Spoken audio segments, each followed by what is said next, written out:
Hello, everyone. So my name is Brody Weaver, and I am a research assistant with the Counter Memory Activism Research Group hosting tonight's talk. So before introducing our speaker this evening, Syrus Marcus Ware, I have some information to share. So first and foremost, I'm going to give an accessibility acknowledgement. So we have two sign interpreters, Ayoka and Kimberly, who have the word interpreter in their name. So they will be pinned alongside whoever is speaking. And we also have closed captions, which you can access by pressing live transcript on the bottom and then show subtitles. From there, you can also go into subtitle settings and change the size of the font. I would also like to acknowledge that we are in Jibuktuk, Mi'kma'ki, the current and historically unceded territory of the Mi'kmaq people. This territory is covered by the treaties of peace and friendship, which Mi'kmaq, Wolastoqiyik, and Passamaquoddy peoples first signed with the British Crown in 1726. I would like to extend gratitude to the ancestors past, present, and future of this land, as well as the lands which you are all situated on.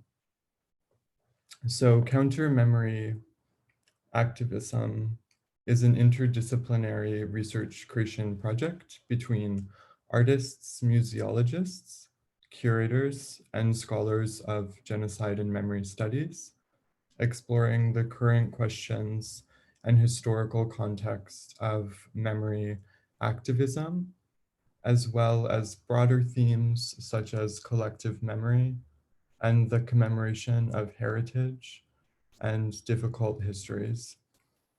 This research project has been funded by the Social Science and Humanities Council of Canada's Insight Development Grant. And this project is a partnership between the Nova Scotia College of Art and Design and the University of King's College in Qujuptuk.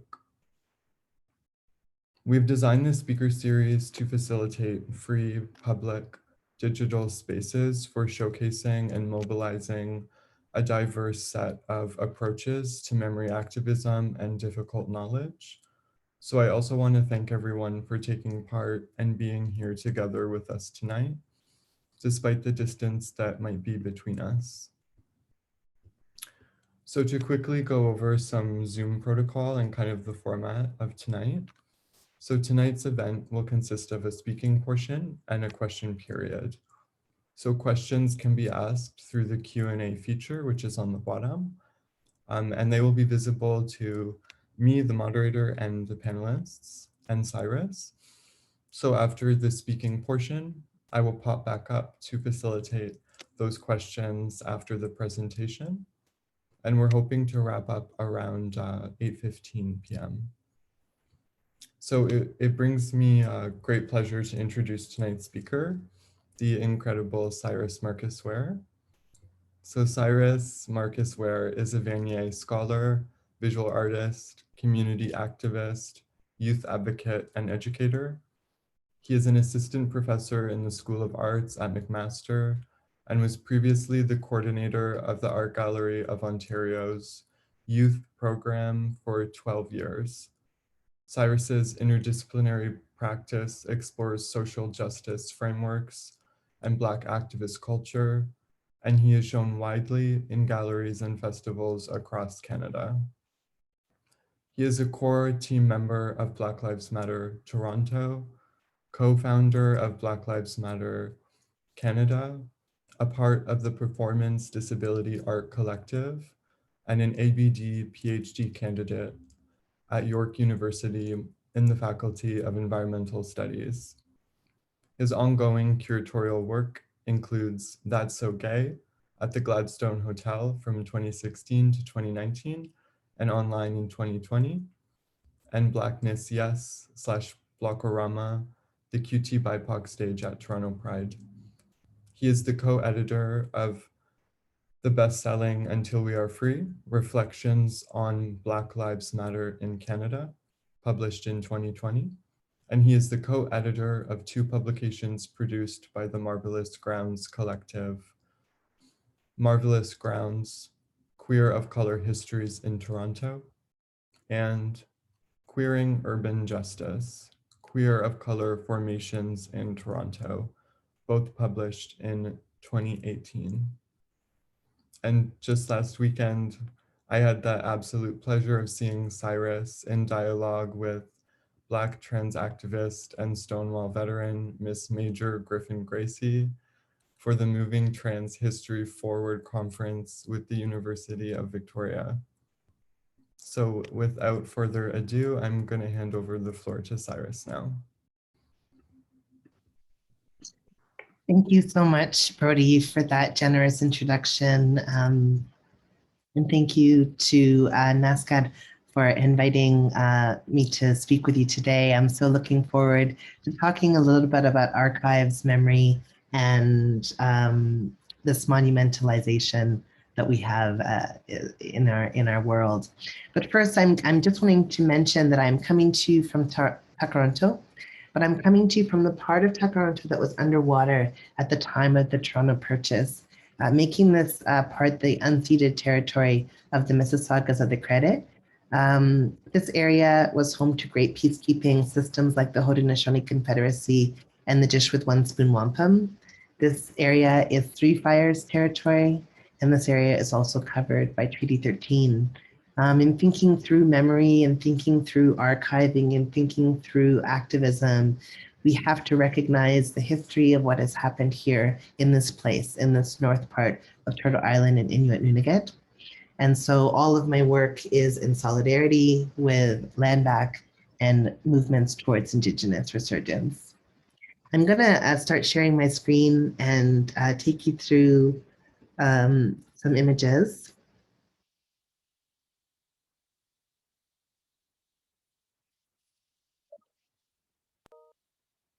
Okay, so as mentioned, my name is Syrus Marcus Ware. I'm an activist, an artist, a scholar, an organizer, a parent, but a core team organizer with Black Lives Matter Canada and Black Lives Matter Toronto.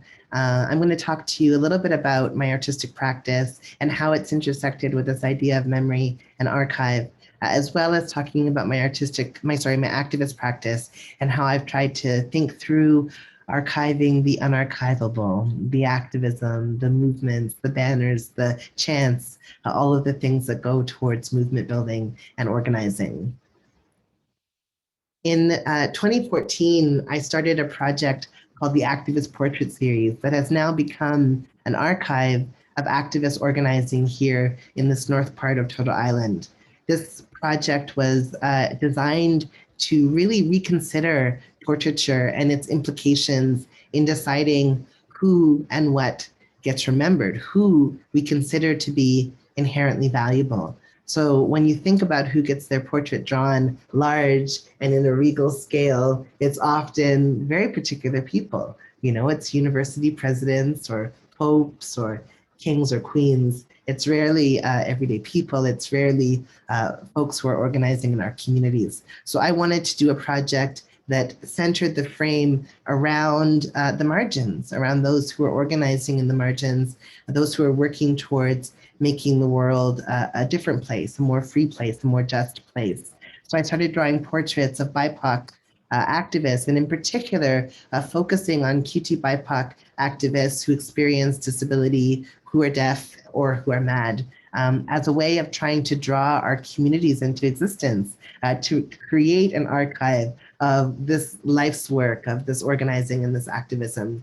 This is a portrait on the left here of an activist that I actually drew in 2015, but has taken on a new significance in 2020 and 2021. It was a portrait of Tao Green, who is an activist in Minneapolis, who was doing organizing around the killing of Eric Garner, and in particular had been participating in an event at the Mall of America where they actually shut down the entire mall successfully, Black Lives Matter activists, and they had covered their faces for protection, for security, and had written Eric Garner's last words, "I can't breathe," on the mask.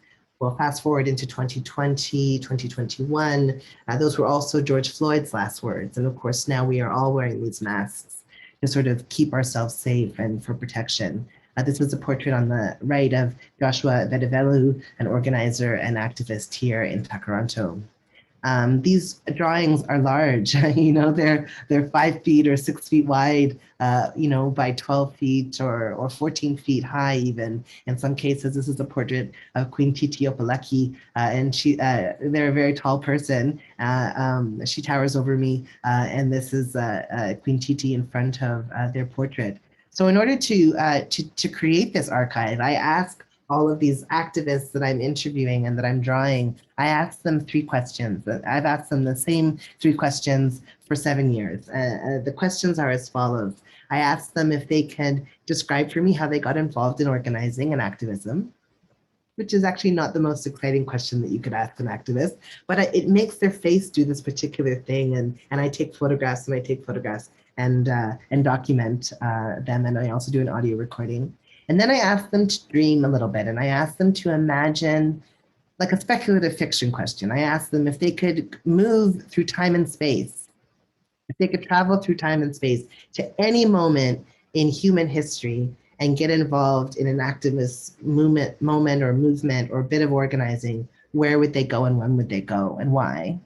And their faces do this amazing thing. And, I've had folks talk about going back to the March on Washington or going back to the time prior to the transatlantic slave trade. And also folks who are like, no, I'm going to 3000. I'm going to 2150. I want to see how this turns out. I'm interested in sort of thinking about the future. So that's the second question I asked them. And then the third question that I've asked all of these activists is if they could describe for me in words the feeling that they get when they first realize that they're falling in love.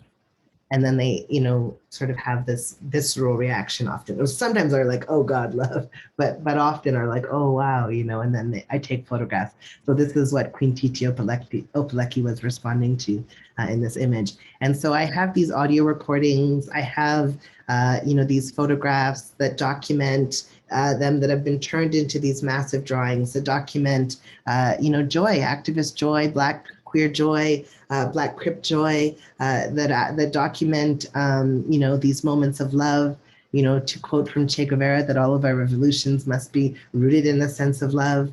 To talk about these kinship relationships, these interconnections that we have with other activists. So together now I've drawn maybe 40 or 50 portraits, and they've become this archive of organizing in this current moment, over the last 7 years. This is Dainty Smith and Keisha Williams and Troy Jackson and Elfrut Kaki. So getting to draw them together. I started playing with the activist portraits. I started playing with this archive of activists, and I was thinking about what it might do if, rather than an archive existing, in a building somewhere, in a brick and mortar building somewhere that you have to go and sign out a fund and try to learn about that person doing independent research. What would it look like if we put our hands on the archive? What would it look like if the archive was in our home, if these memories, these recollections of these organizers were brought into our home environments? So I started playing with this idea of creating wallpaper, creating activist wallpaper. And it was in part inspired by this phenomenon of toile wallpaper, where you have these images enrich people's homes with wallpaper, very often historic wallpaper with images of wealthy people, usually the elite, relaxing in some sort of bucolic or country scene, maybe on a swing in a big Elizabethan dress, sort of, or sometimes images of farmers in a field, but repeated over and over again as these images in the wallpaper. And I found this to be such a strange thing that we would put up in our homes. And I wondered what would happen or what would be different if we instead had images of activists in our homes. So I started creating these activist wallpapers. So here's a wallpaper featuring portraits of George Jackson, a Black Panther organizer, Minister of Defense for the Black Panther Party in the prison that he was in, organizer and writer of Blood in My Eye and Soledad Brother. And, just what would it mean to start your day? Just give a chance for the interpreters to switch. What would it mean to start your day with portraits of George Jackson, with portraits of like this, Omi Sheree Dryden and Kim Nkuru. Omi Sheree Dryden, of course, an organizer in Timbuktu, in Halifax, or doing work as the Black Studies chair and doing, all of this organizing around blood donations and around, making sure that there's access to blood donation and, and her campaign, It's a Need to Get, Got Blood to Give or whatever is so beautiful. So what would it mean to start your day with, portraits of Rodney DeVerlis dancing across your wall, these activists emboldened living activist lives. So I started playing with these portraits and creating these alternative environments, in these wallpapers, in these environments that these drawings are living in. These activists are already liberated. They're already in a free space. They're in a space that desires them. They're in a space that requires them, that is excited about their presence. So these portraits are, these activist wallpapers are a proposal of what we might want to do to bring the archive into our home, to activate it in our environments. Now, as mentioned, I have been involved in several archive-based projects, including the Marvellous Grounds Project, which was this beautiful organization, a group, a collective that grew out of the work of Dr. Jen Harita-Warren, working out of York University, that brought together a collective of QT BIPOCs to try to document and archive QT BIPOC history and organizing and space-making practices in Takaranto and the surrounding areas. This project involved us researching and talking with QT BIPOCs, OGs, as well as new organizers, and getting a chance to collect these stories of what had happened here in this place. We compiled our data into 2 book projects, Marvellous Grounds, Queer of Color Formations in Toronto, and Queering Urban Justice. And Queering Urban Justice is a bit more focused on space and geographies and urban geographies, and Marvellous Grounds is a bit more focused on archive and memory, but they both sort of document and archive QT BIPOC histories. We also created a blog, Marvellous Grounds blog, that has several special issues. One focused on Black liberation and Black justice work in Takaranto. One focused on performance, illustrated here, that sort of tried to tell the story of QT BIPOC performance practices in Takaranto. And you can check all of these things out on the blog. There's also a map, an interactive map, where you can insert your own histories and QT BIPOC archives into the narrative, into this timeline of what has happened here in this place.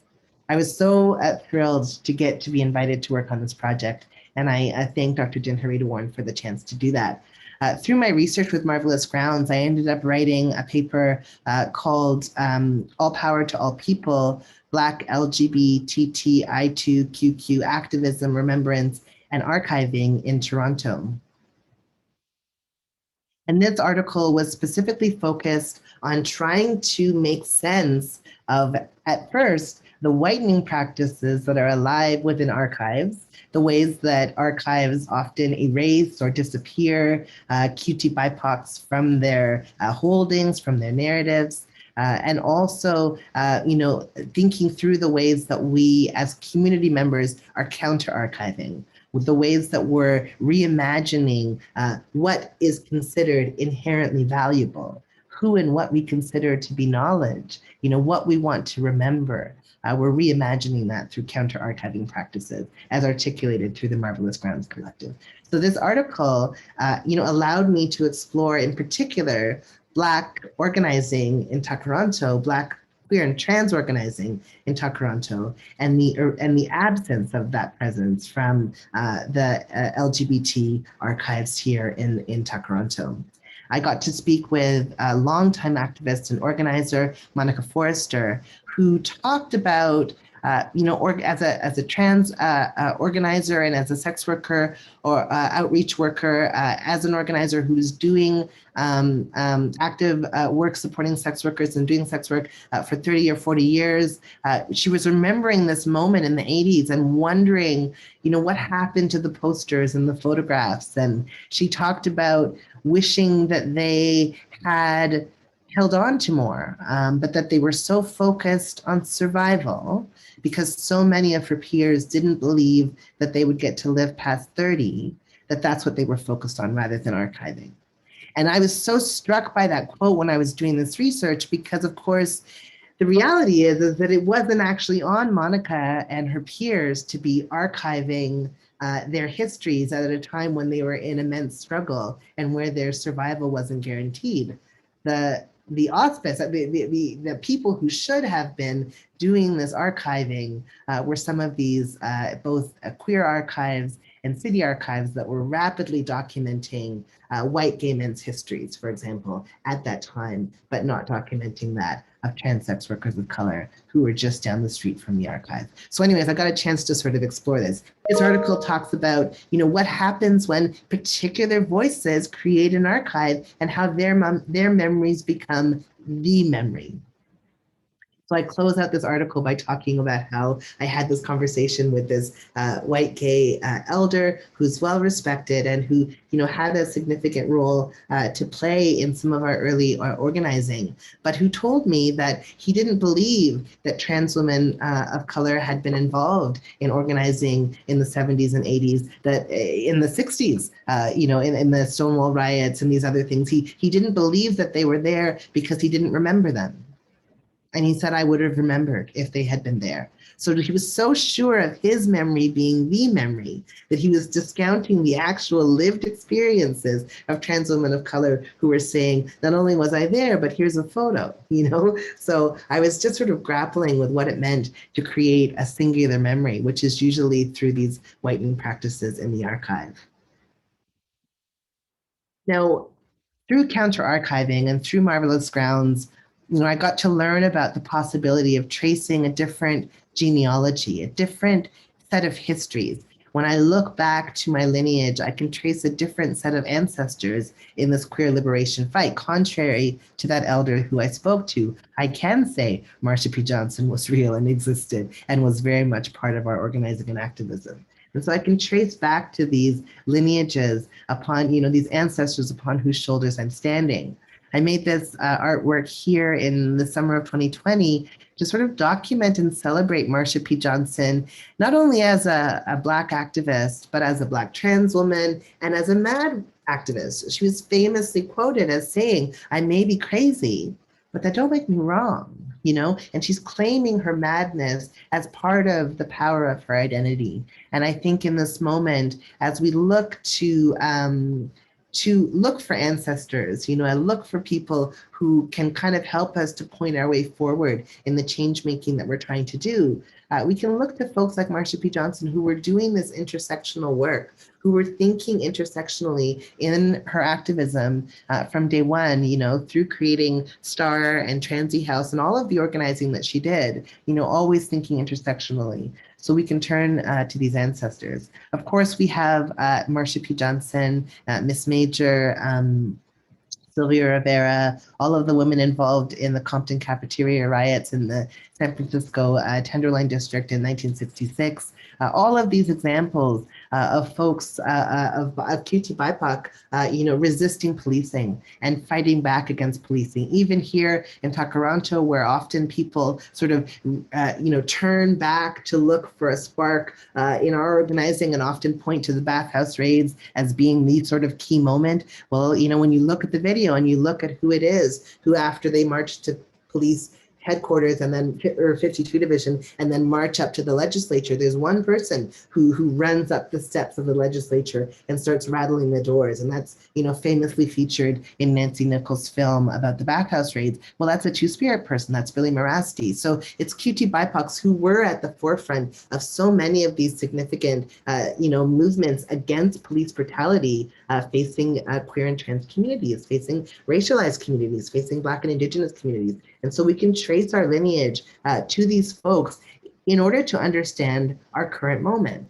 So I'm also very interested in documenting the now, in documenting and chronicling what is happening in our current moment. And what is happening in our current moment is this tremendous shift and change around policing.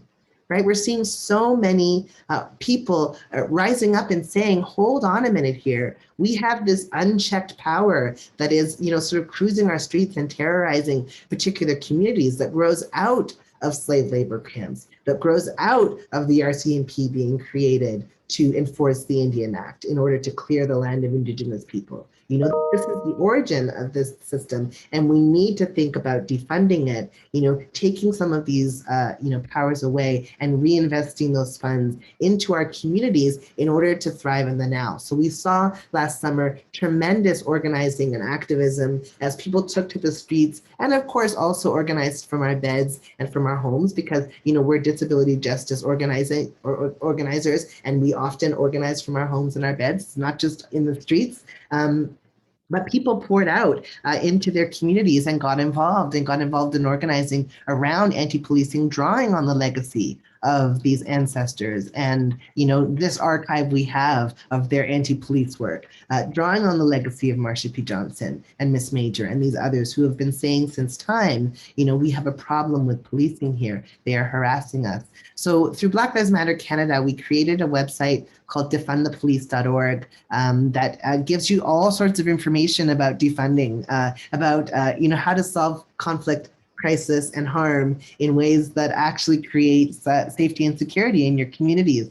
And so we wanted to really draw attention to the fact that it was possible in the present to make changes that would benefit us in the future, learning from what we know from the past, from these ancestors. So we ended up doing several things in order to try to draw attention to this idea of defunding as a possible way forward towards an abolitionist community, towards a future where Black and Indigenous people get to live long enough to become elders, where trans people get to live long enough to become elders. We imagined this future world that was made possible by the changes that we make in the current present. So we decided to do several art-based interventions that addressed this monument to slavery and colonialism that was the police and prison system, this archive of violence and horror that was allowed to sort of reign through our streets.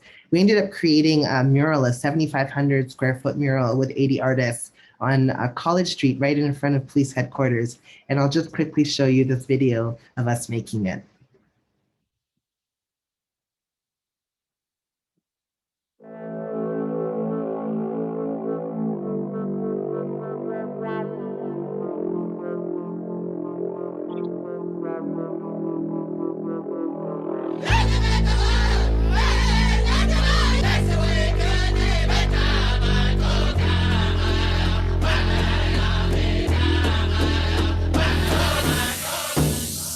It's hard to listen, but listen, cause it's much harder living it than listening to the hardships. So the heart's conditioned to condition the air. When the air, the conditions keep cool, but the more tears, sometimes it clear the vision. Now what I see, been a long time coming to drop, running, rocking, reaching new peaks so them youngins can finally summit, climbing high above and then flying from it up to the skies and overstanding the corruption and deconstructing the lies. I've seen this country decline, try to keep discussions confined, hide the underside distract and try to undermine.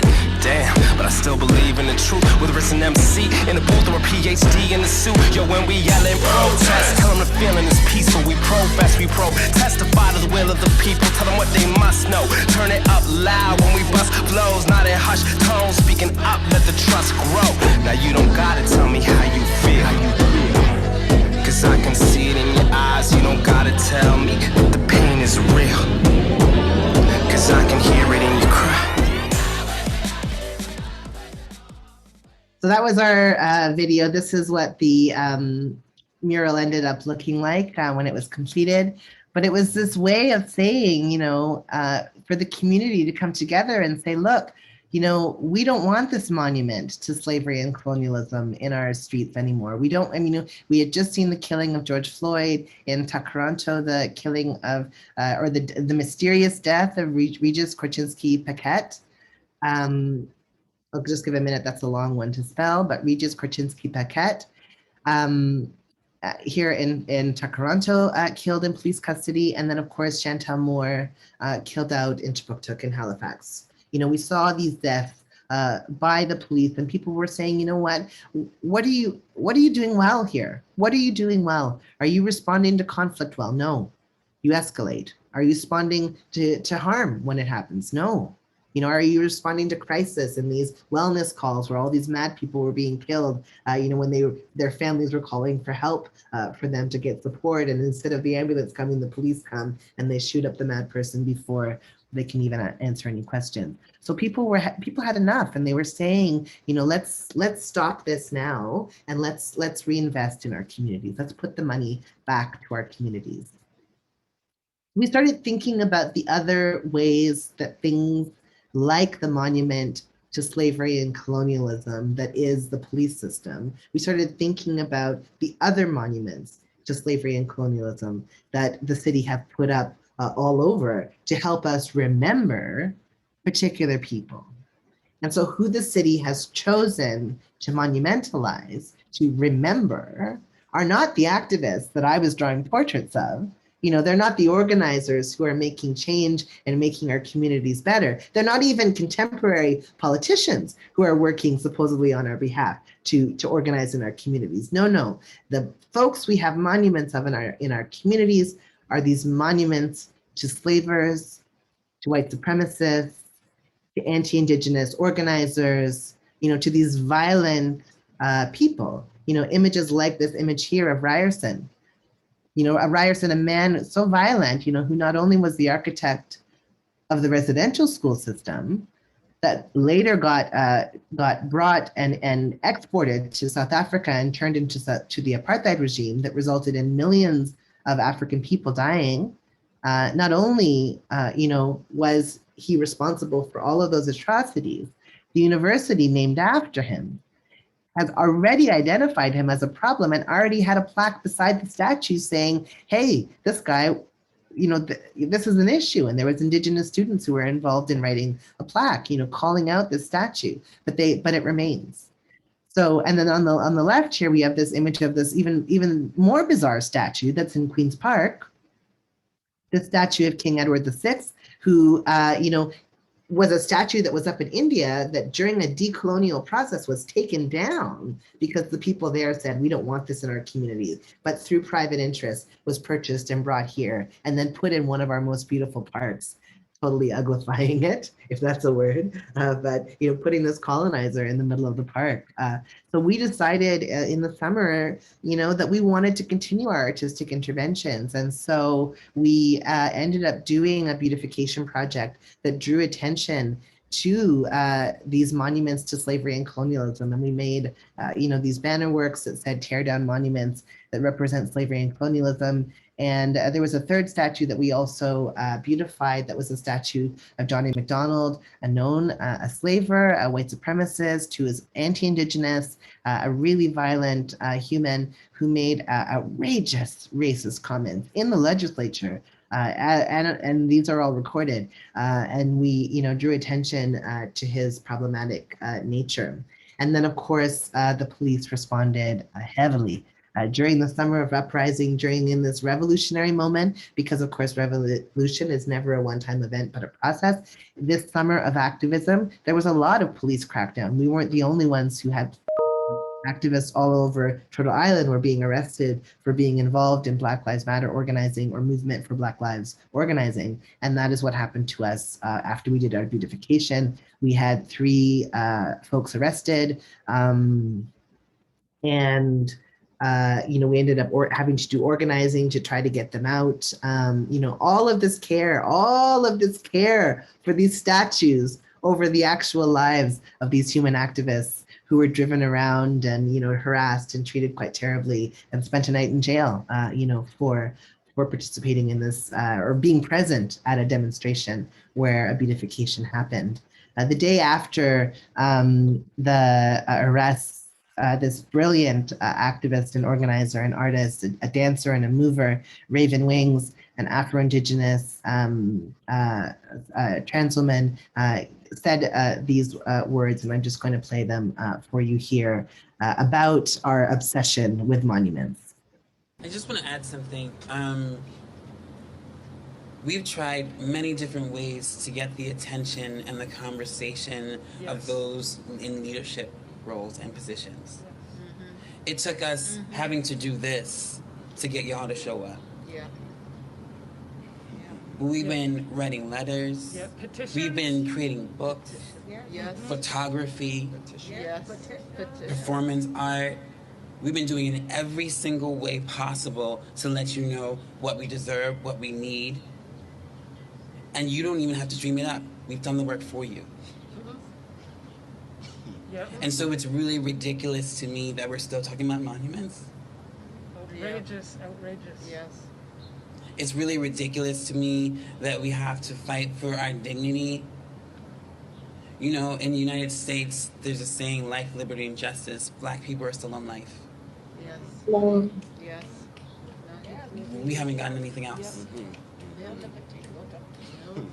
Right? And it's in the technology of Blackness that we find abolition, and technology of Black women, right? That we find radical love and intersectionality.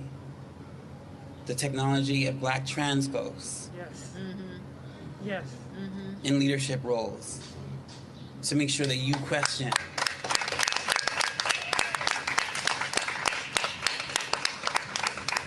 And this is not easy work.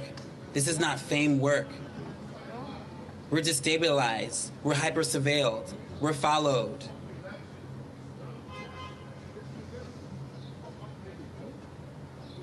And just like this, we need to create a humanity where everyone and everything is allowed to exist, because we already do. Yes. See, white supremacy is creating a society, an ideal of a society, and using the state to enforce it. And this is what we're fighting against. Before y'all became white, you were something else. And we were something else. And we've had to fight in your delusion, your white supremacist delusion, for far too long. You're lucky that this is all we did. You're lucky that we're appealing to your humanity. You're lucky that we're not asking for vengeance or revenge, because that's easy. But our love is radical. It's abolitionist. It's a future where each and everybody has what they need, what they deserve, what they want. It's raising a kid who's 4 years old, who's not afraid of the police. Just to remind you of why we're here. She's so brilliant. I could literally listen to her every day, all day. But just to say, she was really drawing attention to the fact that there was this pervasive white supremacy, surrounding, this monumentalization of these violent heroes. So of course, just to give you the addendum, the epilogue to this story, these monuments ended up being covered in and barricaded into these tiny shelters to protect them, giving them more protection than most of the city's houseless folks who are all living in encampments. We have a young man named Michael Khalil who is building tiny shelter homes for folks living in encampments, and the city came and took them all out because they said that he didn't have a permit. But they built these tiny homes around these statues to make sure that that nothing happens to these statues, once again, valuing the lives of the monuments over the lives of the people. They put this very bizarre plaque on the tiny house that says this: the Legislative Assembly of Ontario is a place for debate and deliberation on issues in our province. Though we cannot change the history we have inherited, we can shape the history we wish to leave behind. The Speaker of the Legislative Assembly is considering how the depictions of those histories in the monuments and statuary on the Assembly grounds can respect all our diverse cultures and peoples. Bizarre, right? It's like such a bizarre non-statement, but also saying, you know, that I hope they listen and take these things down. It's enough already with the monuments to slavery and colonialism. It's enough. It's time to take them down. So I started thinking, you know, about what I had to do, you know, thinking about my work with archives, thinking about my work with history, and thinking about my work as an activist-based artist. I've been really drawn to this Toni Cade Bambara quote that my job is to make the revolution irresistible. That she says that a cultural worker from an oppressed or marginalized community, our job is to make the revolution irresistible, to make it so possible, so enticing that people want to get involved. And so I've been thinking a lot about that. How does my work do that? Make the revolution irresistible. I ended up writing my PhD thesis and called it Irresistible Revolutions, exploring just this possibility of making the revolution irresistible. So I started thinking about how I could respond to this question of monuments and monumentalizing and all of the complexity of having these monuments to slavery and colonialism spread across our city and then patrolling our city in the form of police and of course the prison system. I started thinking about what would happen if we took some of these monuments down, what we would want to put in their place, if anything. And so I got a commission to create a new work by the Bentway, which is this outdoor art and sport place that is under the Gardiner Expressway, so under this overpass in this often contested space. They asked me to create a project that responded to the idea of in public space and this idea of public safety. And so I knew what I wanted to do right away. I wanted to think about Black, Afro-Indigenous, trans women and non-binary people and their experiences in public space because you know, I was just, and I wanted to create monuments. I wanted to create some new monuments for this decade, a new set of monuments that celebrated and honored Black and Afro-Indigenous, trans women and non-binary people who were organizing in my communities. So inspired by that quote that Raven said about how our love is radical, it's abolitionist, I created a project called Radical Love.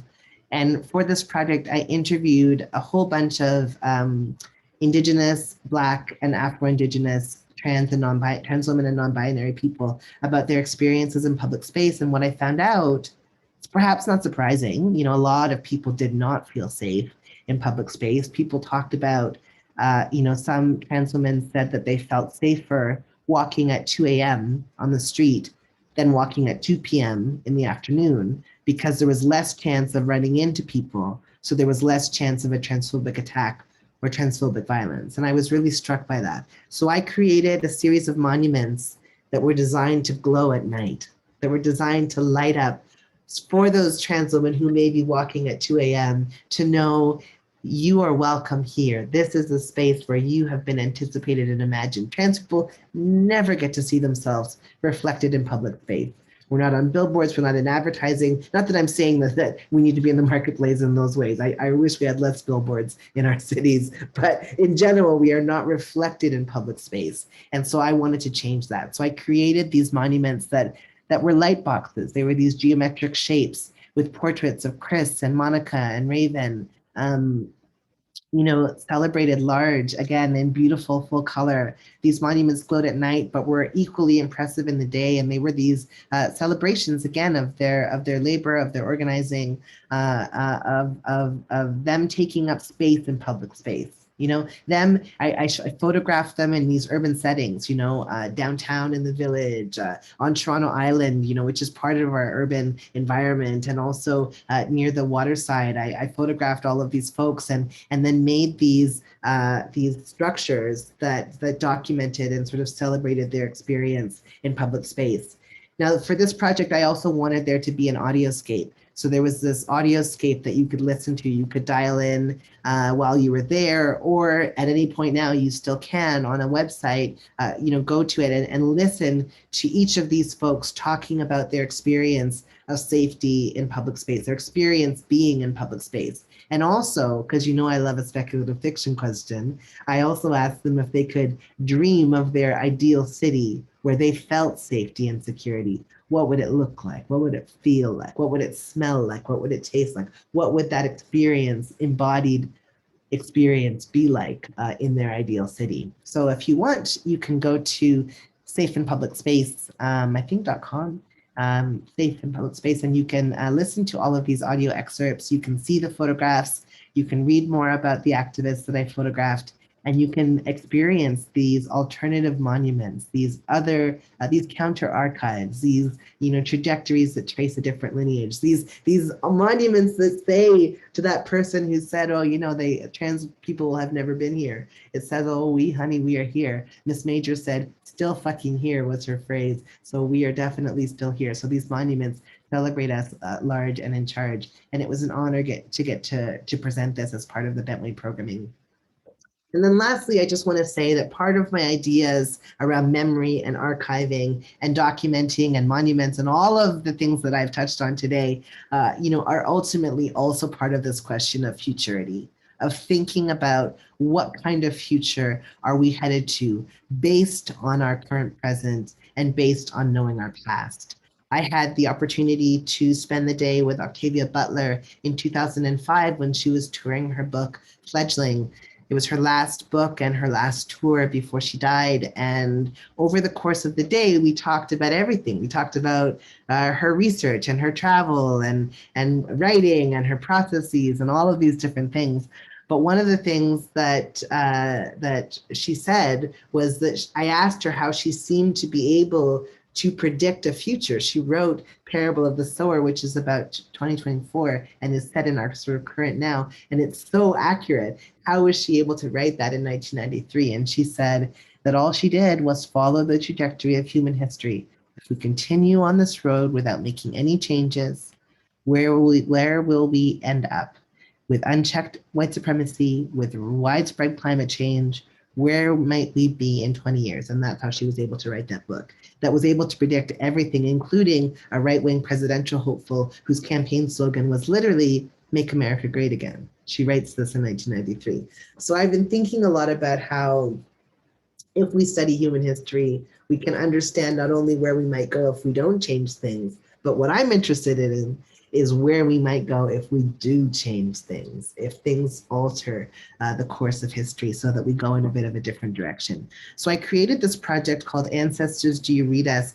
Dispatches from the Future, which is an archive and a future archive. It's set in 2072, and it presupposes this idea that our great-grandchildren have figured out a way using old technology to contact us in the past, in 2019, to give us a message from the future about what we need to do in order to ensure their freedom.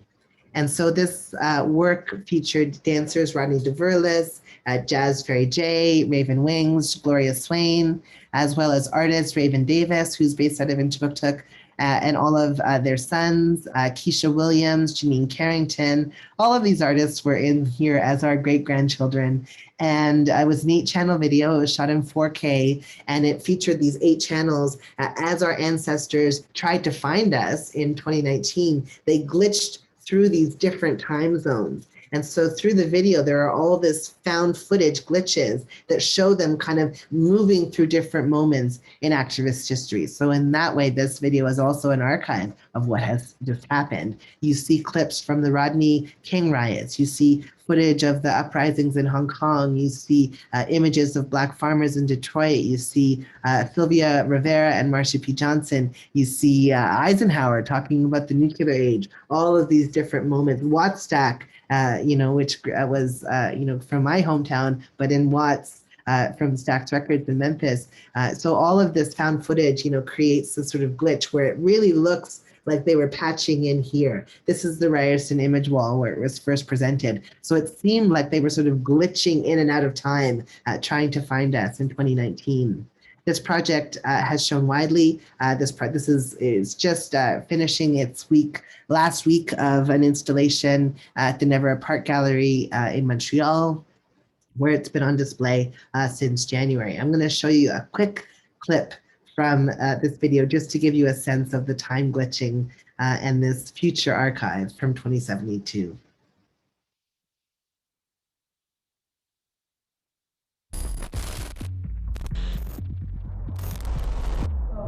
Do you read me? Do you read me? You read us? Can you Do you copy? read us? Can you copy? Do you read us? Whoa, can you read me? We are your great grandchildren. We have a message for you. Culture. The scene is really gone crazy out here right now. Do you read us? Can you copy? So that's just a taste. So in this future, Black and Indigenous people have survived. So therefore, we know that everybody and everything has survived. It's an intergenerational group. There are children, there are elders, and they're all reaching towards us to tell us particular things. Not to give away the spoiler alert for them for what they end up telling us, but they tell us to overthrow capitalism, to dismantle white supremacy, and to solve climate change. But they give us some strategies to do that. They tell us that they love us and that they want to thank us for our work in changing their world. So through this future work, this future look, it's been an opportunity to sort of imagine an archive that exists far beyond our present and that exists far into a future where our great-grandchildren get to thrive. So these are just some of my projects, and it just kind of gives you a bit of a taste of how I've tried to think through memory, recollection, archive, both through my art practice and through my activist practice. We are in a moment of profound change. There is this beautiful group out of Chicago called the Ethnic Heritage Ensemble, and they have this song called Ancestral Song. And in the lyrics, it says, "Only by knowing my past, in the future shall I last." And it really speaks to the importance of reconsidering, of counter-archiving, of re-remembering, of reconsidering who it is we're considering to be inherently valuable, so that we are actually documenting all of our stories and all of our histories, all of the Monica Forresters, who are doing this work, unsung heroes in our communities. I've tried to contribute to creating such an archive through the Activist Portrait Series and the Activist Wallpaper Series, and through trying to help us imagine a future through projects like Ancestors, Do You Read Us? As an organizer with Black Lives Matter, I know that this summer is going to be a full one. This is going to be another revolutionary summer. This will be a summer of uprisings and activism again. And so as I prepare and start to get ready for what is coming, I'm really thinking through this question of these monuments and what will happen to them as we go forward. So I suppose it all remains to be seen. I will sort of continue as we go.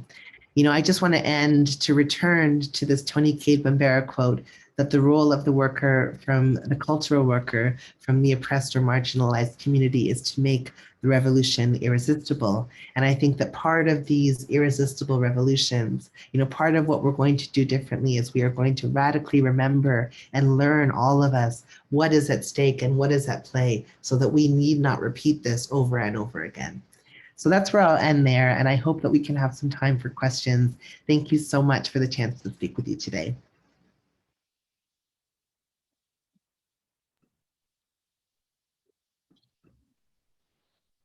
Thank you also to Ayoka and Kimberly for interpreting. Hi, Cyrus. Thank you so much for sharing all of that with us. It was so outstanding. It's really great to hear about the way that the really pertinent work of the Marvellous Grounds Collective kind of came together and how that work influenced your article, All Power to All People. Your work, like it really kind of fosters really critical conversations inside and outside of the classroom. So thank you for everything that you do. Thank you. We don't have any questions in the chat right now. So while I give people some time to kind of get those in, I have some questions, if that would be okay. Great. Sweet. I'm wondering if you could talk a little bit about kind of how centering the work of Black trans sex workers like Monica Forrester in Toronto has kind of influenced your thinking on activism as a kind of speculative fiction, and if there's a kind of connection between that work. Well, I mean, Walida Marisha says that all activism is speculative fiction because we are daring to dream that another world is possible, right? So she says these beautiful things about it in Octavia's Brood. And I think that, you know, in that way, all activists are speculative fiction creators, you know? And so you have folks like Monica who are literally making magic every single day, you know, literally making magic. I mean, she puts together care packages, she's doing outreach, she's, you know, got food and soup and everything in the park, and she's just nonstop. And I think it's activists like this who are often, you know, just under supported, who need our support in our energies right now to sort of think through how to make sure that they can kind of continue to do the work and stay in the fight for the long haul. You know, I've thought a lot about this idea that we're trying to build towards a particular kind of future, and I think that in these futures that I'm imagining, it is in fact the very folks like Monica Forrester and Raven Wings who I think should be in leadership. You know, if we have such a thing as leadership in our future communities, perhaps we'll have more of a cell structure. But if we have some sort of leadership, that I think it will come from Black and Indigenous and Afro-Indigenous trans women, and that is who we need to be centering and who we need to be listening to understand where we're going to head forward.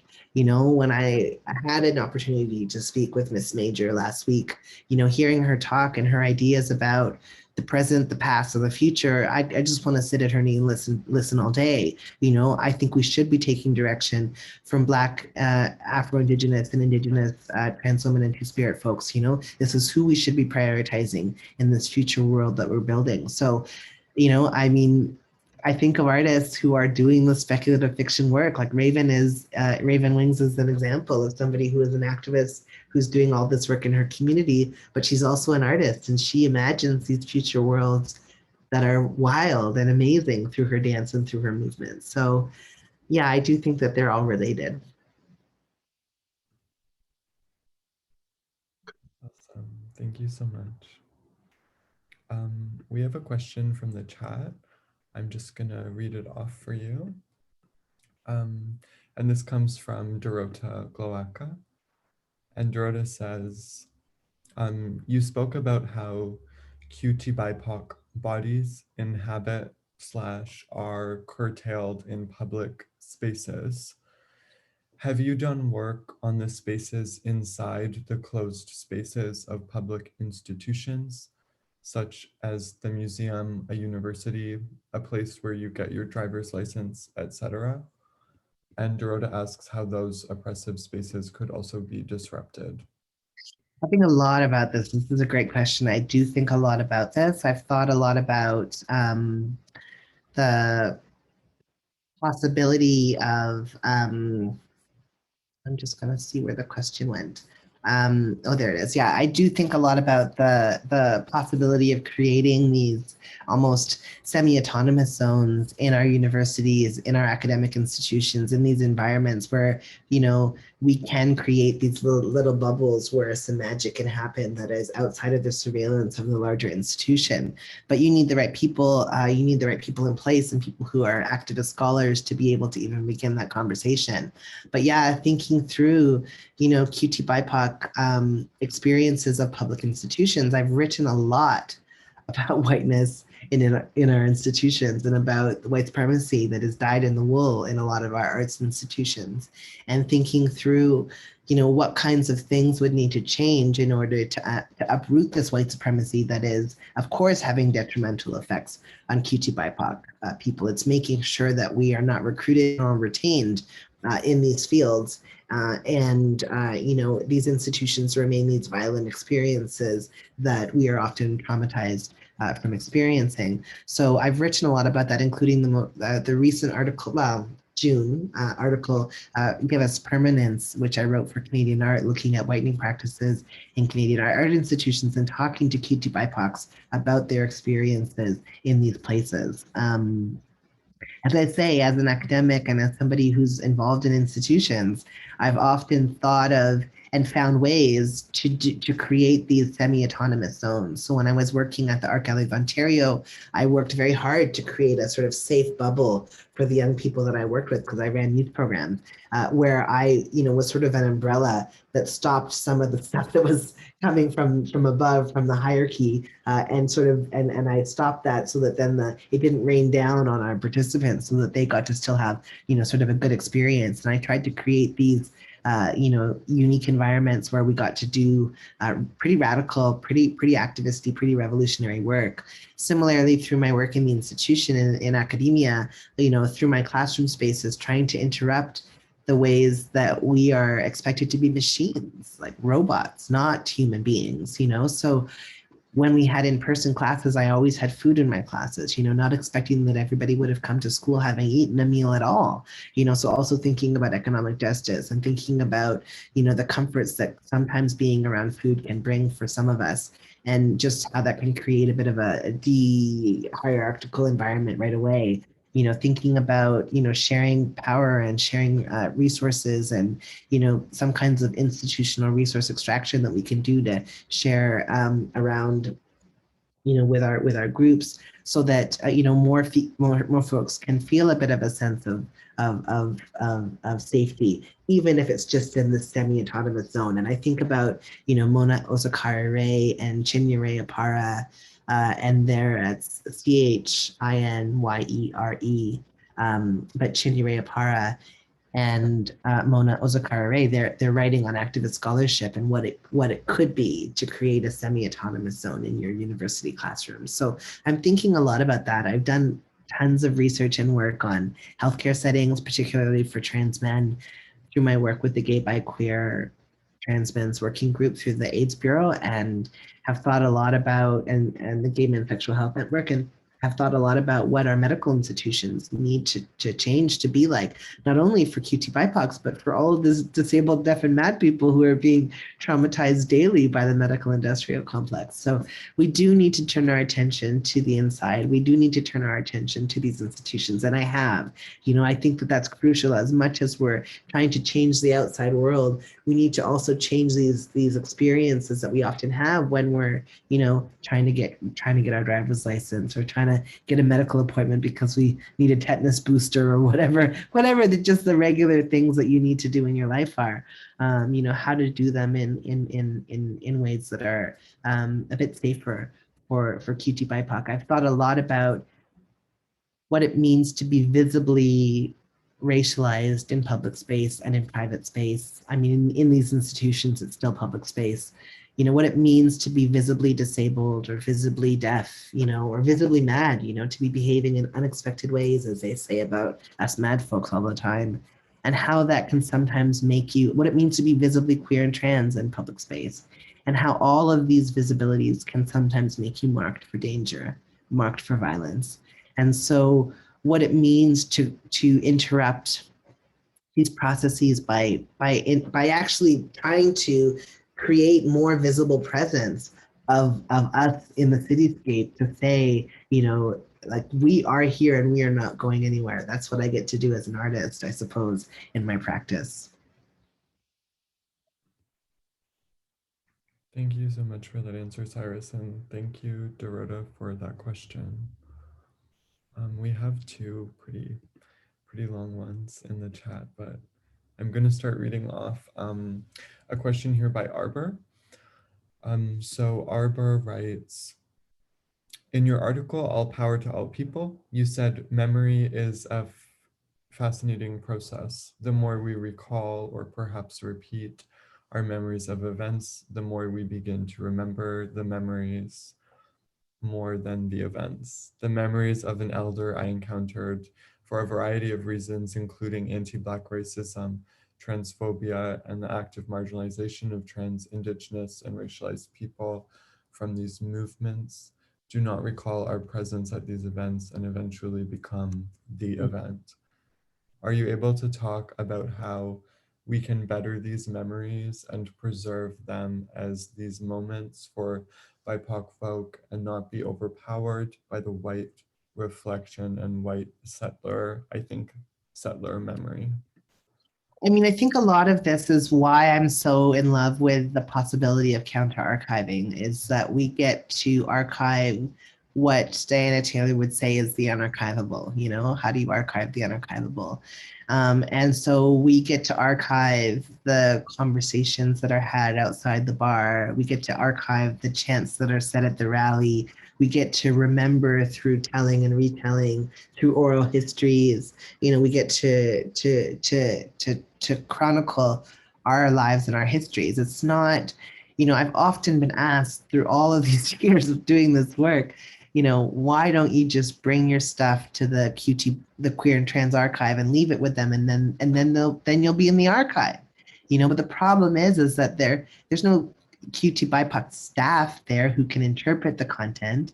There's no way of, you know, how do you archive that speech that I showed you of Ravens? I showed you the video of it so you get a sense of what it was like, but can you really archive the feeling of being there, of all of those reporters staring at us, of us having not slept all night because we had been at police headquarters till 5 a.m.? Like, how do you archive the actual being there? It's so difficult, right? So I've been thinking a lot about this, and I think that the more that we get our stories out there and tell our stories, like I've been very interested in critiquing the whitening practices of archives and how those you know, archives, those whitening practices can again recreate the event being only the white person's memory of it.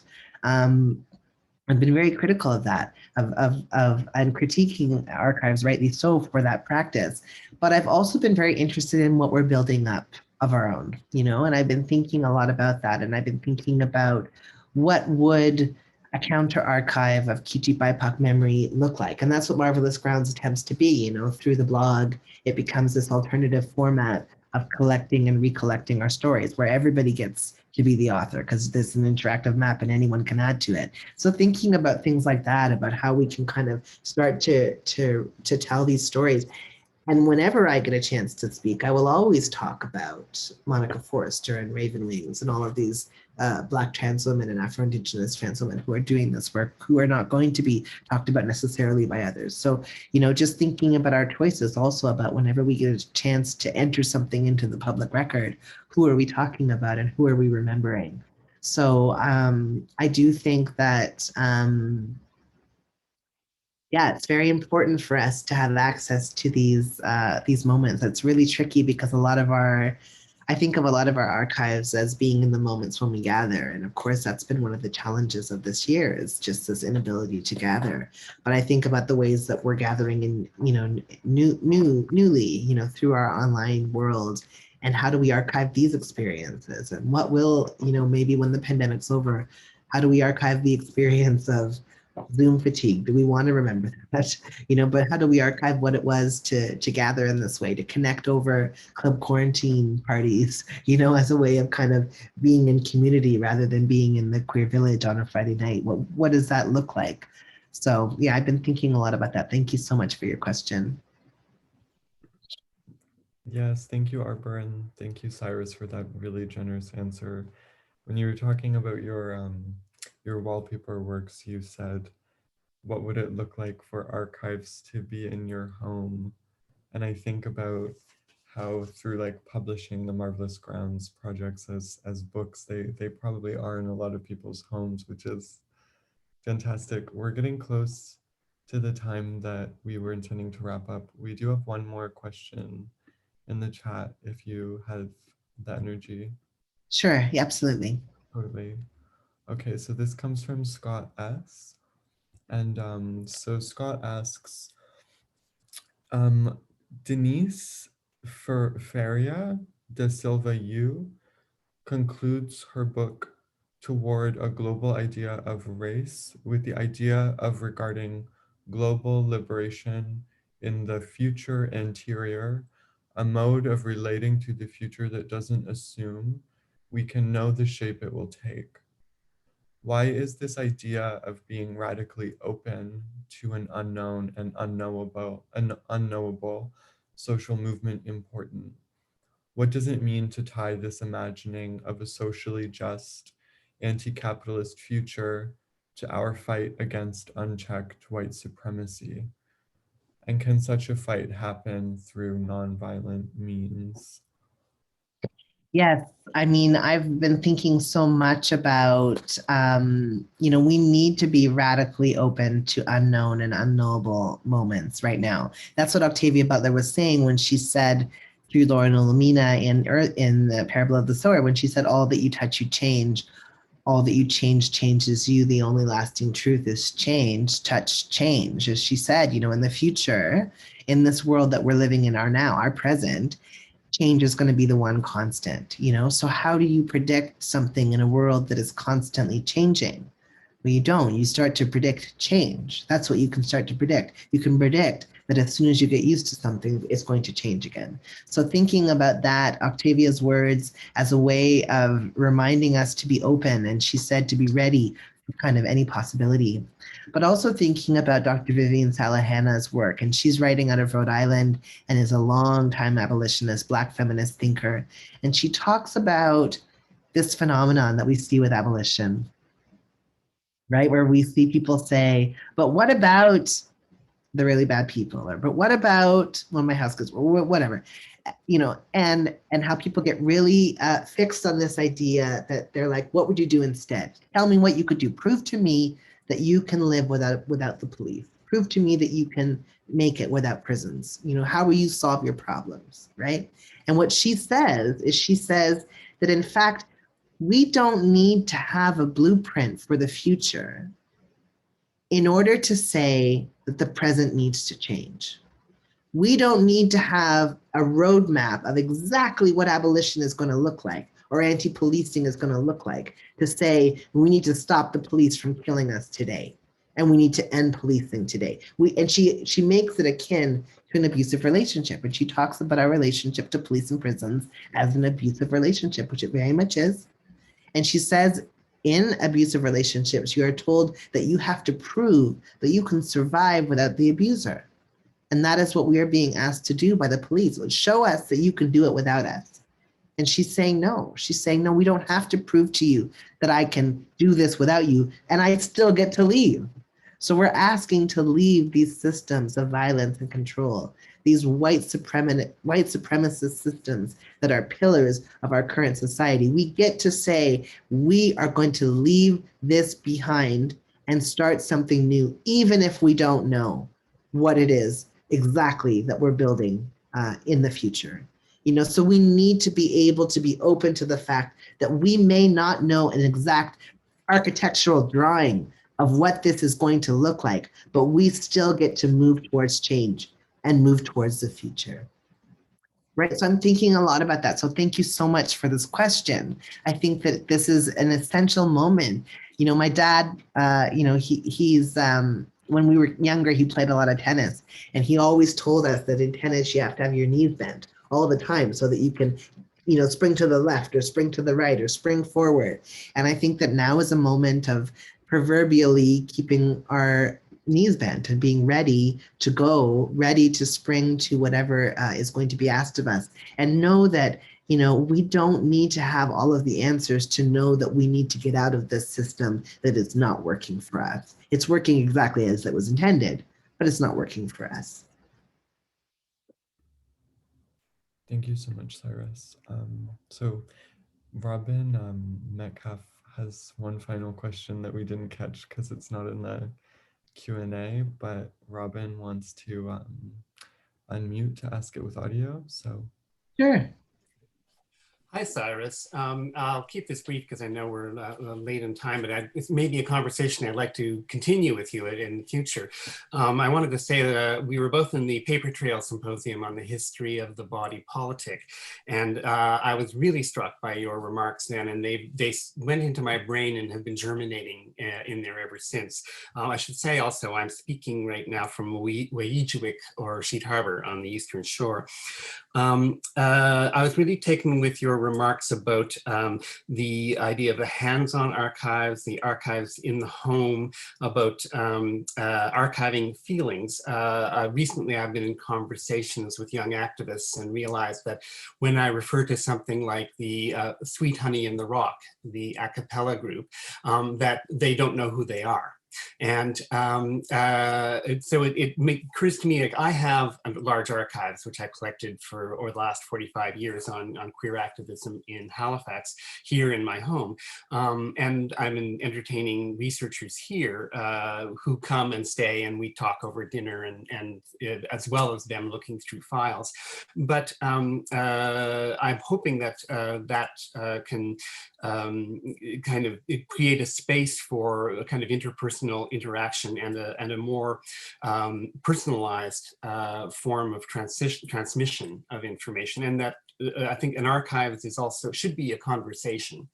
It should be two-way, and there's a tendency to rely on narrative documents in traditional archives, and we need more than the narrative. We need to know what music was playing while we were doing those things. So I don't know if you have any thoughts on that right now, but that's a conversation I'd like to pursue with you. Oh my gosh, I would love to talk to you about that. I would talk to you about that for 3 hours, absolutely.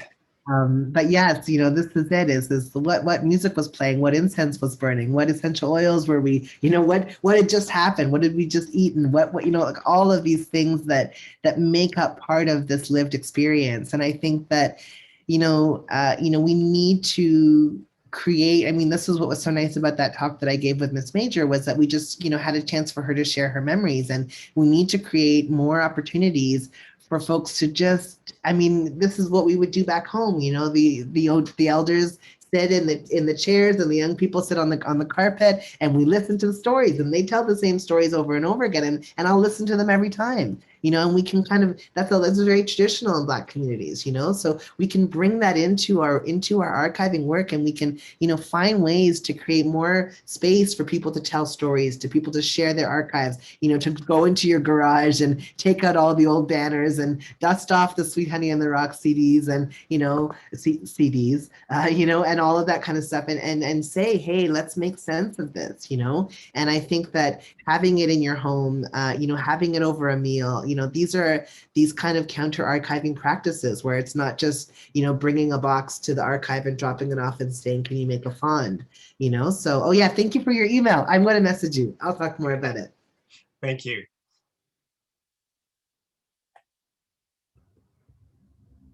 Sweet. Thank you so much, Robin, and thank you so much, Cyrus. So I think we're gonna wrap up tonight. So I just have a couple things to say before we depart. I just want to thank you, Cyrus, so much for joining us tonight. It's really been an absolute pleasure to have you on the East Coast, even if just virtually. And I also want to thank everyone here in the audience for extending this conversation into the Q&A and for joining us tonight. And just quickly, I also wanted to let everyone in Jibuktuk know that all of the co-edited collections that Cyrus has helped produce, Until We Are Free, Marvellous Grounds, and Queering Urban Justice, are all available for purchase at Venus MB on Barrington Street. So I really recommend you get yourself a copy if you're able. And then some more info on the speaker series. Our next speaker is Mi'kmaq filmmaker and storyteller Catherine Ann Martin, and that talk is on Monday at 7 p.m. AST. And the following talk is artist Nicholas Galanin on the following Tuesday, March 30th at 7 p.m. AST as well. And the rest of the schedule for the speaker series can be found at countermemoryactivism.ca or on Facebook and Instagram at Counter Memory Activism. So with that, we're all wrapped up. So I wish we could have a round of applause, but I'll just clap. Thank you so much for this experience. Thank you for the invitation. Thanks for the chance to speak with you all today. And I can't wait till I can join you in real life on the East Coast. Thank you all. We'll make it happen for sure. Absolutely. Thank you so much. And thanks everyone for joining us. Thank you. Thank you.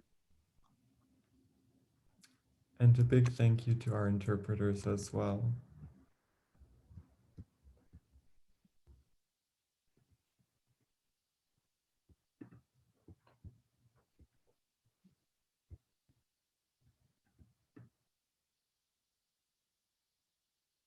That was so wonderful. Thank you. Thank you.